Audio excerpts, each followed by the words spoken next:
So ang mandala, actually yun ang pronunciation mandala. Ito yung pagsasama-sama ng mga dayami, no, sa bukid. Na makikita natin to usually sa landscape ng Central Luzon, no, sa mga bukid.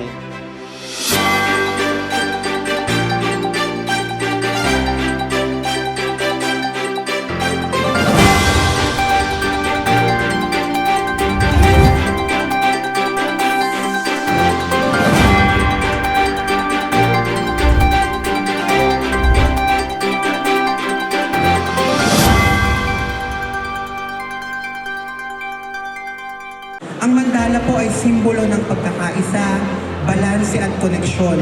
Mga pagpapahalagang patuloy nating pinagyayaman sa pamamagitan po ng kolaborasyon ng pamahalaan, ng private sector at creative community.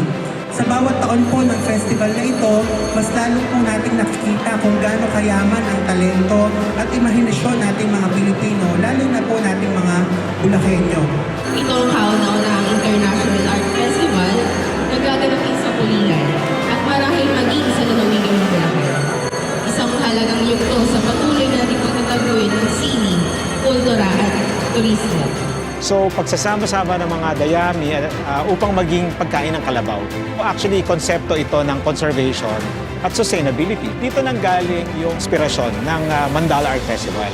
Dahil ang Mandala Art Festival ay pagsasama-sama ng mga visual artists mula Central Luzon. So ito yung inspirasyon ng mga visual artists coming from Central Luzon upang magsama-sama upang ang obra nito ay maging pagkain ng bayan. So, sustenance din. Remember, ang sining ay napakahalaga, no, sa buhay ng tao kasi ang sining ay ito ay lumilika ng kultura at ang kultura ay lumilika ng identity.